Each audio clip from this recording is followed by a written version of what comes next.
관음전이 이렇게 꽉 찬 적이 없습니다. 이렇게 봉덕사를 비롯해서 강원도 쪽에 여러 사찰에서 이제 문사수 순례팀이라고 하셨죠. 원래 문사수가 이제 문사수 3해라는 게 있어가지고 문예, 사예, 수예 이렇게 들어서 아는 지혜하고 사해, 그걸 내가 사량을 통해서 또 헤아리면서 아는 지혜하고 또 수행을 통해서 체득되는 지혜라는 게 또 있는데 참 이름을 참 굉장히 멋지게 잘 지은 것 같고요. 이렇게 관음전에서 제가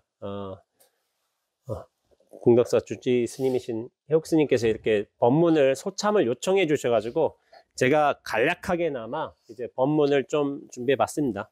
그래서 오늘 법문의 주제는 뭐냐면은 저 주지 스님께서 저 책을 한번 이제 좀 사인해서 주면 좋겠다고 그렇게 말씀해 주셨어요. 그래서 제가 이제 제 첫 책인데 질문이 멈춰지면 스스로 답이 된다, 이 책이 있어요. 사실은 이 책이 뭐 이래저래 제가 낸 첫 책이기도 하고 좀 많이 좀 긍정적으로 좀 평가를 해주신 것 같아요. 여러분들께서 언론에서도 그렇고 뭐 근데 아무도 얘기 안 해서 제가 스스로 셀프로 광고를 하는데 항상 얘기 안 해서 이 책이 나오자마자 교보문고에서 이달의 책으로 선정이 됐어요.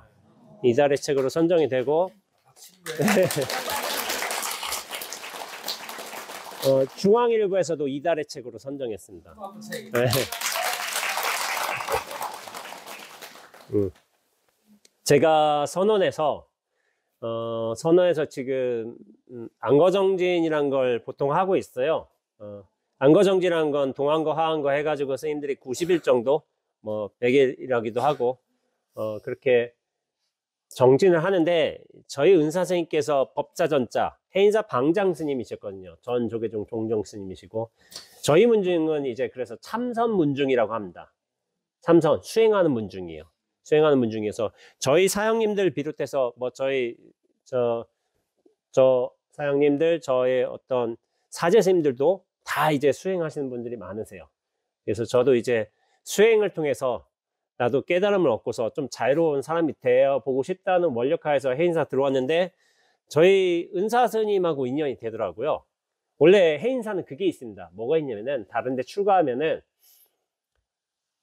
절에서 은사 스님을 정해줘요. 대부분은 절에서 너는 누구 상자해라 누구 상자. 근데 해인사는 달라.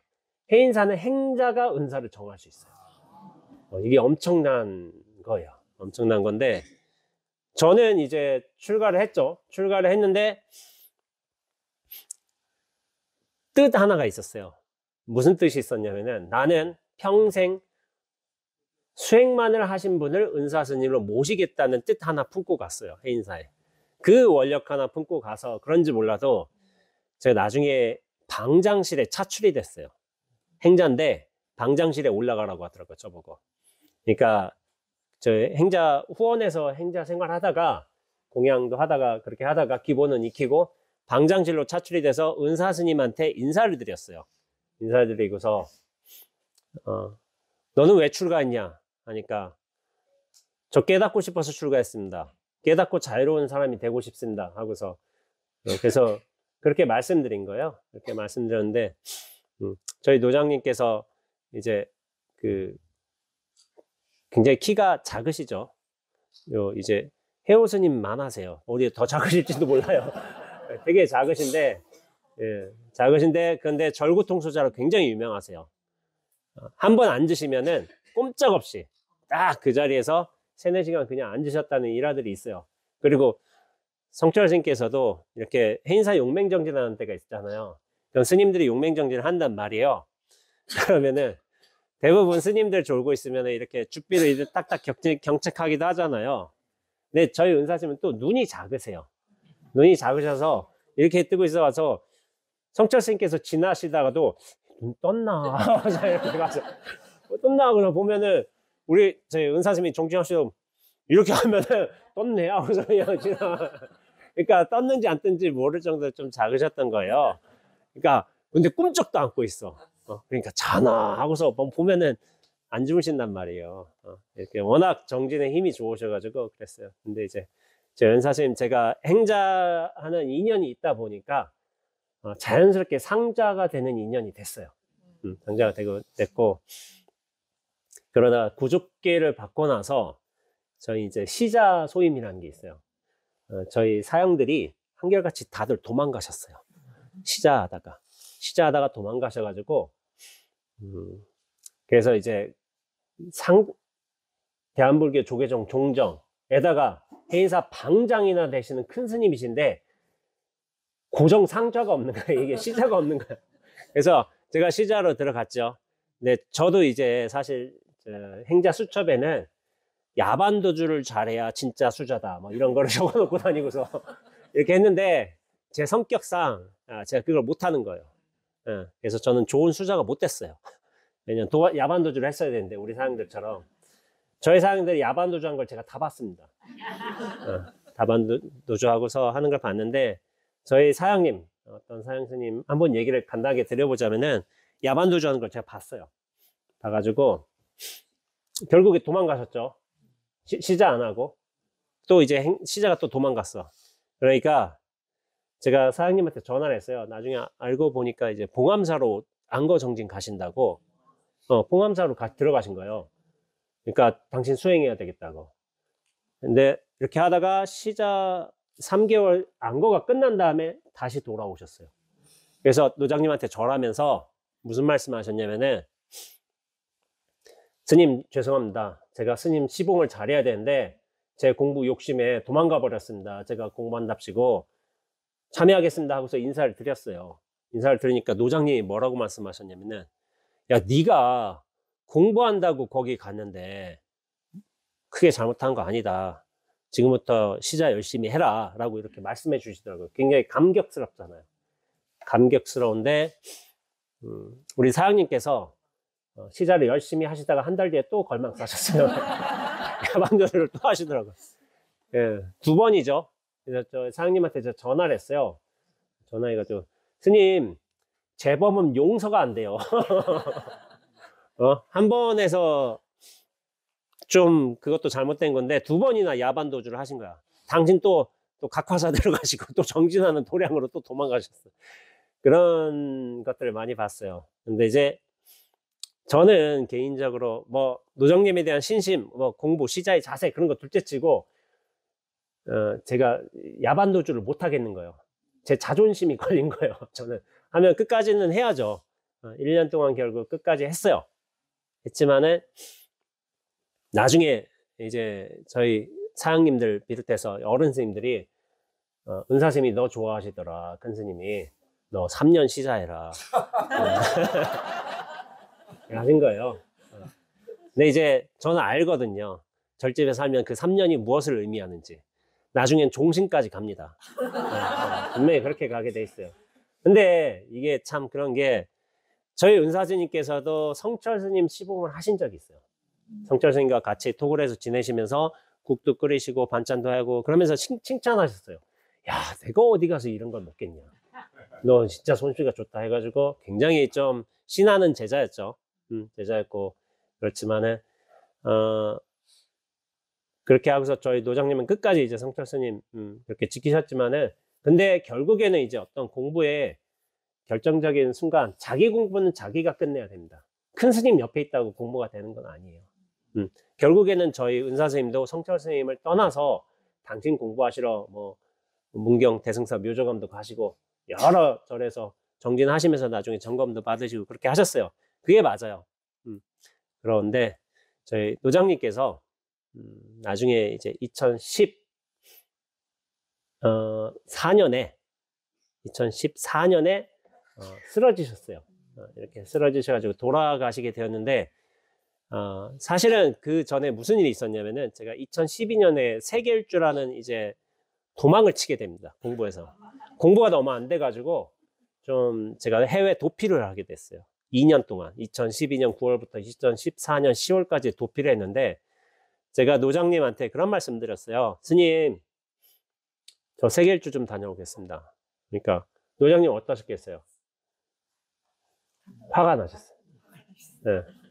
근데 이제 그런 게 있어요. 노장님이 화나실 걸 알고 있고 반대하실 걸 알고 있기 때문에 그때는 어떻게 되면 선실행 후 보고예요. 이미 다 짜놨어. 계획은 다 했고 후에 통보하는 식으로 이제 해야 돼. 왜냐하면은 이런 말이 있어요. 허락보다 용서가 쉬워요. 허락은 못 받을 수가 있지만은 용서는 받을 수가 있어요. 그래서 이 남편분들이 자주 활용하는 기법인데 일단 저질러 놓고 저희 은사님한테도 제가 그렇게 말씀을 드렸어요. 스님, 제가 가겠습니다. 그런데 뭐 사실 어른이 자식 이기는 부모 없듯이 상자 이기는 스승 없어요. 성자가 지가 가겠다는데 그거 어떻게 말려? 지가 대계획하고서 저렇게 했는데 마지막에 제가 온 큰 스님들한테 다 말씀드리고 사장한테 해인사 주지에서부터 사장님들 말씀드리고 마지막에 은사님한테 말씀드린 거예요. 계획은 이미 잡혀 있어. 비행기표도 끊겨 있고 다. 그래서 마지막에 하시니까 어떻게 말씀하시냐면 저한테 야, 너 세계 일주 가서 그 돌아다니면 좋을 줄 알지? 너 고생만 하고 온다. 이렇게 말씀하신 거예요. 근데 내가 여기서 물러나면 안 돼. 그래서 어떻게 말씀드렸냐면 스님, 제가 아직 고생을 안 해봐서 한번 하고 오겠습니다. 라고 하시는 거예요. 그러니까 저희 노장님께서 어떻게 하셨냐면 듣고 계시다가 픽 하고 돌고 도시더라고요. 이제 기분이 언짢으신 거죠. 당연히 저 상자놈의 새끼가 저거 공부 수행 제대로 안 하고 저거 해외로 도망간다고. 해외 도망가서 또 이제 어디 뭐 무슨 일이 벌어질지 모르잖아요. 말하자면은 저놈 새끼가. 그러니까 마음에 안 드셨던 거예요. 근데 저도 제 갈 길은 가야 된다고 저는 생각을 하고 있어요. 왜냐하면은 자기 공부는 결국에는 자기가 챙겨야 됩니다. 누가 해주는 게 아닌 거예요. 그렇게 하셨는데 나중에 제가 세계 일주를 하고서 중간에 한번 한국에 돌아온 적이 있어요. 잠깐 정비를 한다고. 그 당시에 사실 언론에서 좀 인터뷰를 하자고 좀 연락이 왔었어요. 왜냐하면 세계 일주 하는 스님이 처음이었으니까. 좀 신기하니까. 그래서 조선일보에 제가 한 면에 나온 적이 있어요. 사실은. 그 인터뷰도 있고 중간 정비하자고 제가 이렇게 들어왔어요. 잠깐 들어오니까 노장님께서 무슨 말씀하시냐면은 원래 저를 되게 좀 안 좋게 보셨거든요. 젊은 놈이 저 밖에 싸돌아다니고 저거. 그러니까 근데 제가 그래도 은사 스님이니까 인사를 드리러 와야 되잖아. 한국에 한번 왔으니까. 인사드리러 딱 갔어. 그러니까 자리에서 좀 약간 쉬고 계시다가 후다닥 일어나신 거예요. 그러면서 언제 왔어? 하고서 이런 거예요. 언제 왔어? 하고서 인사를 받으세요. 그러니까 스님, 제가 9개월 차에 잠깐 일이 있어서 한국에 들어왔습니다. 근데 이제 아직 1년하고 한 3, 4개월 더 남았습니다. 그러니까 이렇게 말씀드렸어요. 그러니까 노장님께서 하신 말씀이 그래, 시작한 거 끝을 봐야지. 이렇게 말씀을. 그래서 전 놀랐어요. 왜 이렇게 바뀌셨지? 원래는 되게 언짢아하셨잖아요. 젊은 놈이 걔들 싸돌아다닐 생각밖에 안 하니까. 그러니까 제가 왜 그랬을까 했더니 제가 이제 그 당시에 월간 회의에 기고를 하고 있었어요. 제 세계 일주의 기록들을. 그리고 블로그에도 기록하고. 그걸 보시던 스님들께서 혹은 뭐 시자 다른 분들께서 원재 스님 이러고 있습니다. 뭐 어떤 수행센터에서 뭐도 하고 있고 뭐 법문도 하고 있고 뭐도 하면서 고생도 하고 있고 고산병 걸려서 힘들기도 하고 그거를 좀 이렇게 큰 스님한테 이제 말씀을 드렸는가 봐요. 그러니까 이제 제가 솔직히 말해서 놀러 갔거든요, 저는. 근데 놀러 가려는 목적이었지만은 하다 보니까 수행도 하고 법문도 하고 경험도 하고 글도 쓰고 그렇게 하게 된 거예요. 원래 의도는 불순했어요. 놀러 가려는 목적이었기 때문에. 그런데 그 불순한 목적이었어도 결국 중놀이는 하긴 해야 되잖아요. 뭔가는 역할은 해야 되니까.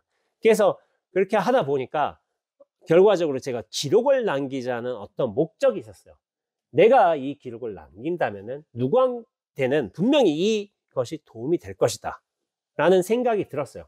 저 이후에도 누군가는 세계 일주를 하는 스님이 생겨날 거라 생각했었고 제가 시초가 되는 건데 그럼 처음으로서 첫 주자로서 본을 남기는 게 좋겠다. 근데 그런 한편에서 굉장히 중요한 게 기록인 거예요. 기록.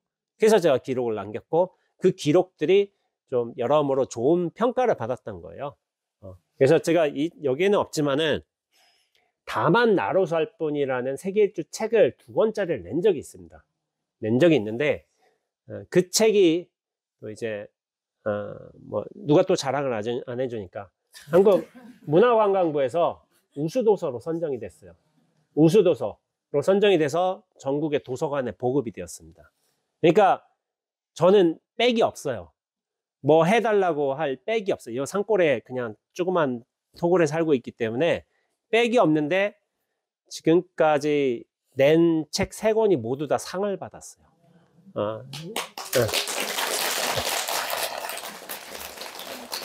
마지막에 나 아직 열리지 않은 선물은 2023년도에는 올해의 불서로 선정이 됐어요. 올해의 불서로도 선정이 되고, 근데 제가 뭐 산골에 사는 수자가 뭔 그게 있겠어요.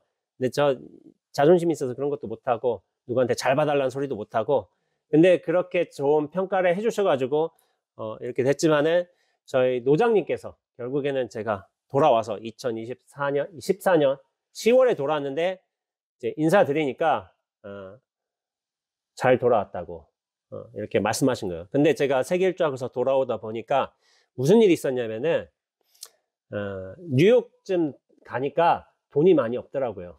돈이 많이 없어서 제가 뉴욕에서 한 2주 정도 라면만 먹고 살았습니다. 돈이 없어서 라면밖에 못 먹는 거야. 그러니까 한국 길거리가 있어. 334번가인가 뭔지 모르겠지만은 뉴욕에 거기 떡볶이 하나 먹으려 해도 뭐 8,000원, 10,000원쯤 해요. 근데 라면은 싸잖아요. 1,400원 정도 되니까. 그러니까 라면밖에 못 먹는 거예요. 2주 동안.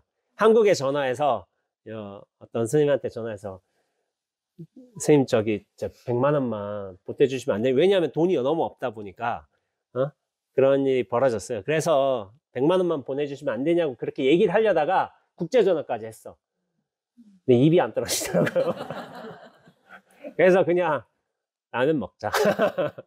라면만 먹었어요, 2주 동안. 근데 그 뉴욕에 또 친구들이 살고 있더라고요. 고등학교 친구들. 친구들이 성감독, 감독 하나고 또 콜롬비아 저기 대학에서 연구원 하나가 있더라고요. 제 고등학교 친구 둘 다. 그래서 걔네 집 가서 된장찌개 얻어 먹고 그렇게 하면서 버텼어요.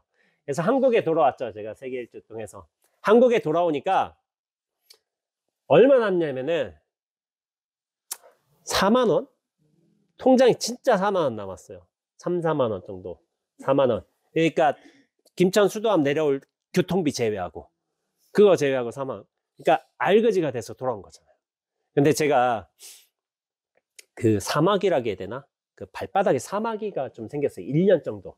중간에 치료를 했어야 되는데 세계 일주 중간에 치료하기가 애매한 거예요. 그게 그리스에서 생겼는데 그리스의 의료 시스템을 제가 믿지는 못해요. 잘. 그래서 한국에 와서 치료하자 해가지고 1년 동안 버텼는데 결국에 이거를 치료하려고 하다 보니까 병원에 좀 진단을 받아 보니까 한 5, 60만 원 정도가 든다. 그렇게 얘기한 거예요. 5, 60만 원. 근데 뭐 돈이 없잖아요. 그러니까 제가 은사쌤한테 인사드리면서 그렇게 한 거예요. 스님, 저기 제가 잘 돌아왔습니다. 근데 제가 병원에 가봤는데 병원비가 없습니다. 뭐 얘기할 데가 없잖아요. 그러니까 은사쌤 좀 큰 스님이잖아요. 그리고 은사쌤이 용돈이 많은 거 알고 있거든요. 저는 시자라서. 근데 우리 은사쌤께서 그런 말씀 하시더라고요. 아주 해맑게 내가 돈이 없네. 돈 없어. 이렇게 말씀하신 거예요. 그래서 전 당황했거든요. 저는 알고 있거든요. 시자니까. 저 서랍 왼쪽에 있다는 걸 알고 있거든요. 거기에 이제 큰 스님, 우리나라 여러 스님들 오셔서 용채 드린 걸 거기에 모여져 있다는 걸 알고 있는 시자 입장에서 없다는 말씀하니까 거기서 제가 어떻게 하겠어요? 당황했죠. 선생님 알겠습니다. 제가 알아서 하겠습니다. 나왔어요. 나오니까 무슨 일이 벌어졌냐면은 옆에 계는 다른 시자 스님, 비구니 좀 상자 스님이 계세요. 좀 이제 오랫동안 모신 스님이 계신데 아니 상자가 돈이 없다는데 그것도 안 줘요. 그러니까 이게 비구니 스님이라고 해도 40년, 50년의 인연은 이게 어쩔 수가 없는 거예요. 옆에서 큰 스님, 대한민국 큰 스님한테도 이렇게 말씀하시는 거예요. 상자가 돈이 없다고 병원비 없는데 그것도 안 줘요. 한 거예요. 그러니까 결국에 시자, 제가 이제 가려니까 부랴부랴 시자가 오더라고요. 오는데 선생님 계세요. 선생님 잠깐만요 하면서 저한테 봉투를 주더라고요. 50만 원이 들어있더라고요. 이 큰 스님이 스님 주래요. 가기 전에 빨리 주래요. 하고서 받았어요. 50만 원. 제가 노장님한테 받은 유일한 용돈입니다. 저 한 번도 안 주셨어요. 한 번도 안 주셨어요. 저는 애제자가 아니었던 거예요. 다른 저희 사제 스님들은 100만 원씩 받은 거 제가 봤거든요. 근데 어쨌든 저는 50만 원 받았잖아요. 물론 병원비야. 병원비 쓰라고 50만 원 주셨어. 근데 제가 이렇게 말해요. 제가 이제 약간 농담식으로 내가 유일하게 노장님한테 삥 뜯은 50만 원이라고. 노장님이 그렇게 노스님들이 그러세요. 노스님들이 전국 각지에서 큰 스님들이 오실 거 아니에요. 저희 은사 스님도 큰 스님이지만 여러 큰 스님들이 오셔서 용채를 주신단 말이에요. 용채를 주시는데 그걸 다 모아놔. 그럼 어디다 쓰느냐? 저는 시자니까 그 루트를 다 알고 있어요. 알고 있는데 어디다 쓰시냐면은 토굴에 사는 정진하는 수자 스님들 줘요. 토굴에 사는 어떤 비구니 스님도 주고 오랫동안 저희 은사 스님은 애쓰는 사람 좋아해요.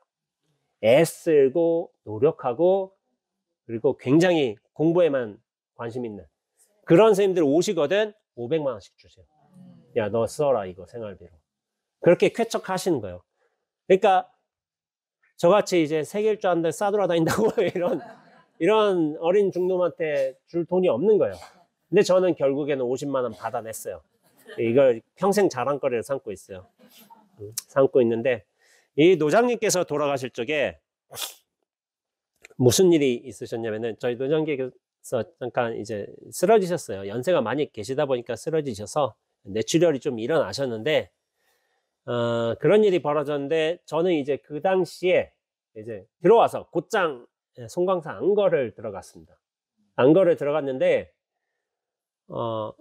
노장님이 쓰러지셨으니까 저희 상자들이 이제 그 간병을 해야 되죠. 저희 상자들이 워낙 많다 보니까 낮 간병은 괜찮아요. 낮 시간이니까 새벽 6시부터 저녁 6시까지. 근데 저녁 간병, 밤에 간병하는 게 좀 힘들어요. 네, 그때 누가 나타났냐? 앞서 말씀드렸던 저희 사형님, 2번 야반도주한 사형님, 방을 빼고 간병으로 들어오셨어요.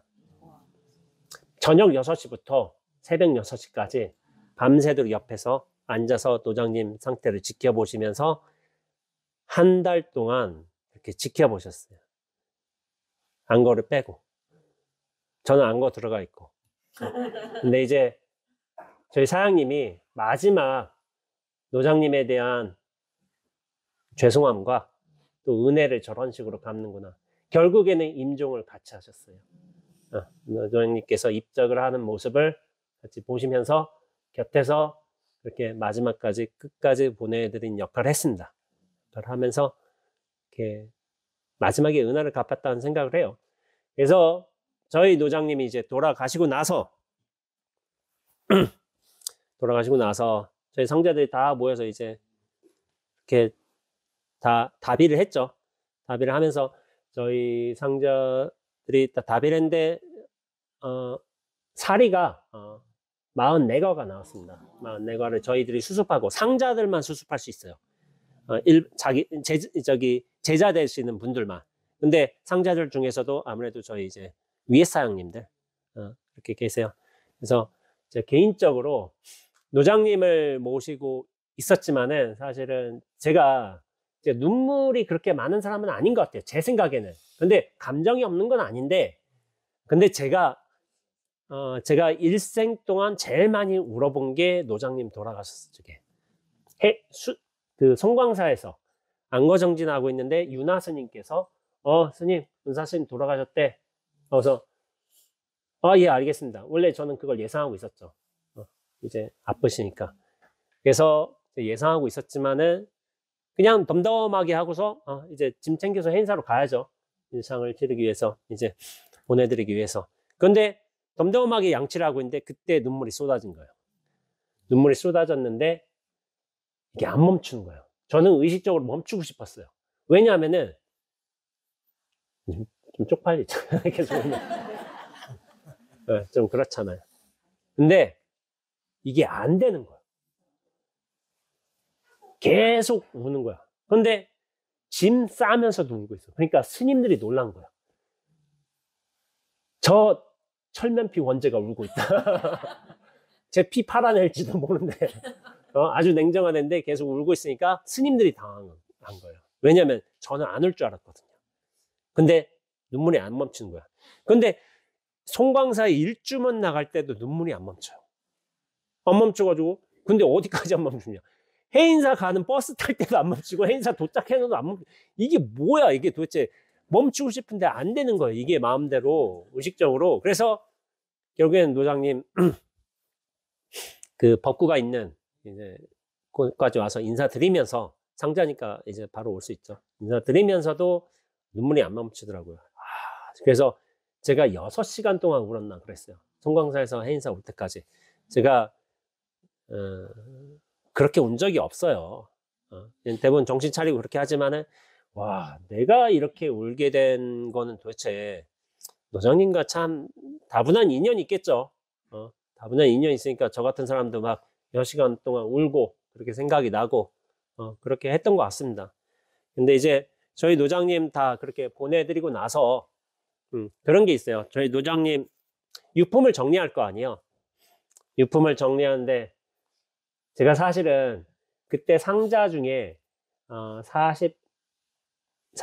한 대여섯 명 중에 40번째였어요. 상자 중에. 그러니까 막내 계열이죠. 막내 계열인데 제가 노장님하고 모시고 살면서 저희 노장님께서 어떤 거를 하는 걸 봤냐면은 매일같이 108배를 하시는 모습을 제가 뵀습니다. 근데 보통 어르신들이 108배 하신다, 매일 하신다, 약간 의례적으로 그렇게 말하는 경향성이 있어요. 실제 108배 안 하시고. 근데 저희 노장님께서는 실제 108배를 하셨어요. 저는 시자로서 항상 봤어요. 근데 어떻게까지 하셨느냐. 감기 몸살이 나실 때도 있잖아요. 몸살 나시면 어떻게 하셨냐면은 한 번에 108배가 힘드니까 3번에 나눠서 하셨어요. 그러니까 옆에서 저는 어떠겠어요? 시자니까 스님 좀 연세도 드신데 좀 오늘은 좀 쉬셔도 되지 않을까요? 하는데 노장님께서 하신 말씀이 저는 인상적이에요. 이거 해야 돼. 하던 거니까. 그러니까 이게 하던 거니까. 그러니까 이게 108배를 매일 한다는 게 이를테면 우리가 의미를 부여한다 한다면은 항상 자기의 죄업을 참여하고 불보살님께 그 도를 닦겠습니다. 자기의 어떤 원력을 세우고 그런 여러 가지 의미를 부여할 수 있는데 은사선생님께서 하신 말씀은 뭐냐면은 하던 거니까. 나 평생 이거 해온 거니까. 그러니까 의미 부여가 없어. 근데 평생 그렇게 사셨다고 그렇게 해야 된다고 그렇게 말씀하시는 의미 부여 없는 이 의미 부여가 사실은 대단한 거예요. 나 80생 동안 했다고 당신 돌아가실 때는 90이셨지만은 이거를 70년 동안 하셨다고 하루같이 매일 하셨다고 똑같이 하신다는 게 우리가 거기에 대한 의미를 부여하지 않더라도 108배 누구나 그 의미를 알고 있잖아. 그러나 하던 거라는 의미, 이 단순한 의미로서 할 수 있다면은 70년 동안 할 수 있다면 그것보다 대단한 게 없어요. 온갖 의미 부여하면서 안 한 사람들 많이 있잖아요. 저 같은 사람들. 저는 그래도 지금은 매일 하지 않습니다. 13년 동안은 매일 했습니다. 세계일주 당시에도 했어요. 매일. 근데 세계일주 당시에 제가 108배를 못할 때도 있잖아요. 사실은 비행기 안에 있다든지 뭐 그럴 때도 있을 거 아니에요. 그럼 어떻게 하냐면은 금강경을 하나 가져가서 금강경 일독으로 대체를 했어요. 그걸 108배 공간이 안 나니까. 그러니까 저희 노장님이 108배 하시는 모습을 매일 뵀으니까 나도 해야지. 그런 결심이 생긴 거죠. 그러니까 가다가 뭐 중국이든 어디든 가면 절만 보이면 가방 안에 108배가 참회문이 있으니까 가서 무조건 절해. 아, 오늘 거 채웠다. 그리고 숙소 가서도 도미토리가 있잖아요. 도미토리가 있는데 침대가 6개 있단 말이에요. 그러면 딱 보고서 여기서 절해야지 하고서 이제 세계일주 당시에도 그렇게 자리를 깔아놓고 매일 108배를 했어요. 근데 108배를 왜 했냐면은 저는 의미부여가 있었어요. 저 은사스님 따라하겠다는 것도 있었고, 이 백팔배를 하면서, 그리고 내가 입고 있는 이 승복, 두루마기, 이 가사가 분명히 2년 동안의 세계일주를 동안 나를 지켜줄 것이다라는 어떤 믿음이 있었어요. 그래서 그거를 꾸준히 이어왔던 거예요. 근데 사실 세계일주 하면서 매일 108배 하기도 쉽지는 않을 거란 생각이 듭니다. 제 생각에는. 그리고 전 승복을 두루마기를 꼭 입고 다녔어요. 산에 오를 때도 4,000m 산에 오를 때도 두루마기 입고 올라갔어요. 여름 두루마기였어요. 가을 두루마기도 있었지만은. 그런 것도 있었지만 저희 노장님이 그렇게 108배 하시는 모습을 제가 시자로서 매일 봤죠. 직접 봤죠. 이게 또 거짓말이 아닌 거예요. 아프신 때도 그렇게 하신 거 봤으니까 시자 입장에서 좀 이제 좀 쉬시면 안 되겠냐 그렇게 말씀을 드린 게 당연한 거죠. 그렇지만 안 쉬셨어요. 그 108배를 하시면서 당신 정진, 의미 부여하지 않는 저런 정진을 끝까지 해나가시는 모습이 굉장히 감동적이었어요. 시자 입장에서는. 저희 은사쌤이 이렇게 굉장히 말씀을 잘하셔서 유명한 선생이 아닌 거예요. 그 행으로서 드러나는 그 신심이 대단하셨던 분인 거예요. 그러니까 저는 그거를 옆에서 지켜봤어요. 저는 지금 불교 방송에서 신신명이라든지 여러 법문이라든지 뭐 유튜브에서 법문하는 걸 통해서 이렇게 법에 관해서 선에 관해서 수행 깨달음에 대해서 얘기를 했지만은 그렇게 당신의 삶으로서 신심이 드러나는 분이 정말 희귀한 분이에요. 희귀한 분이라고 생각하고 있고 그런 분을 저는 옆에서 모시고 있었어요. 모시고 있었기 때문에 굉장히 존경합니다. 저희 은사라서, 은사 스님이라서, 해인사 방장이라서, 조계종 종종이라서 존경하는 게 아닌가요? 그 옆에서 삶을 봤기 때문에. 그래서 존경합니다. 그래서 근데 저희 노장님 유품을 정리할 적에 제가 사실은 굉장히 원한 게 있었어요. 노장님이 모신 부처님을 제가 굉장히 사실은 원했어요. 근데 말을 못 하겠는 거예요. 왜냐면 제가 너무 막내라서. 그때 승납이 9년밖에 안 됐어요. 9년밖에 안 돼서 그 부처님 앞에서 매일같이 수십 년간 참여하시면서 기도하시면서 한 걸 봤기 때문에 제자 입장에서는 은사의 부처님을 당신께서 모시던 부처님을 모시는 게 굉장히 큰 영광이죠. 당연히. 저는 그랬어요. 근데 저 부처님을 모시고 싶지만 너무 막내라서 얘기를 못했던 거예요. 그러다가 그 부처님을 다른 사장님께서 모시고 가셨어요. 결국에는 그렇게 하셨는데 제가 올해 작년하고 올해 그 사장님한테 연락드려서 스님 제가 그 부처님 모시고 싶습니다 하니까 저희 사장님이 아주 명쾌하게 안 돼. 말씀하시대요. 안 돼. 그래서 작년에 예 알겠습니다. 그래서 근데 이제 그렇게 말씀드렸는데 올해 또 말씀드렸어요. 스님 제가 모시고 싶습니다. 근데 이제 좀 이렇게 좀 명분을 좀 여러 가지를 만들었어요. 사실은 제가 앞으로 무슨 일을 할 계획이 있고 어디에 뭐 도량도 건설할 상황이 있고 그래서 제가 노장님 부처님을 이렇게 좀 해가지고 꼭 모시고서 노장님의 어떤 깨달음과 큰 뜻과 함께 가고 싶습니다. 네, 우리 사장님이 또 말씀하시더라고요. 안 돼. 말씀하시더라고요. 그래서 예 알겠습니다 하고서 그렇게 말씀하시면 당연히 받아들여야죠.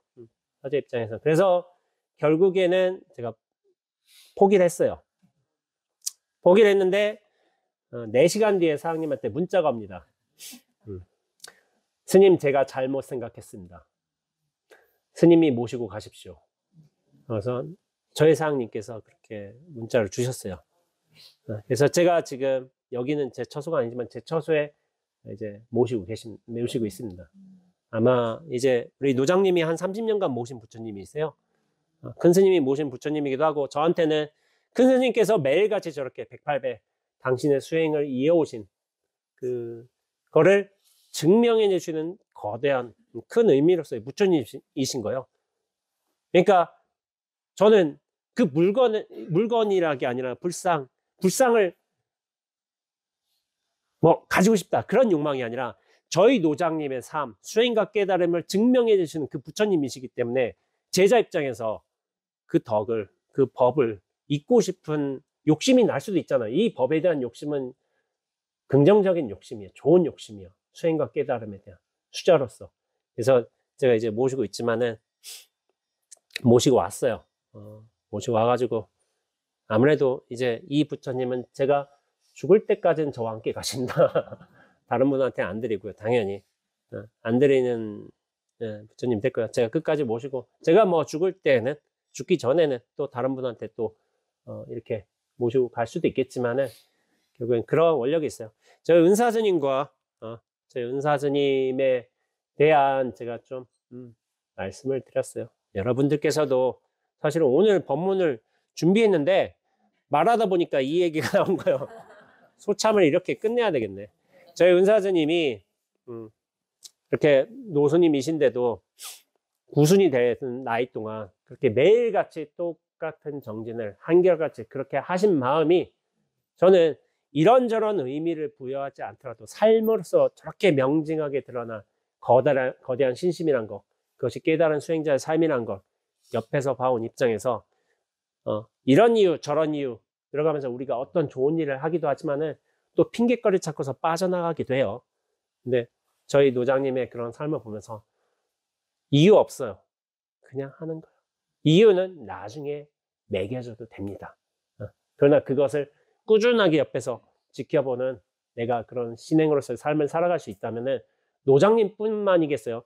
여러분들께서도 그런 신행의 삶을 살아가시고 어떤 굳건한 의지를 보이시고 한결같은 정진을 해나가신다면은 그거는 옆에 계신 다른 여러분들의 가족이 될 수도 있겠고 도반이 될 수도 있겠고 다른 불자님들에게도 큰 감화를 주는 경우가 나타날 거라고 저는 생각하고 있습니다.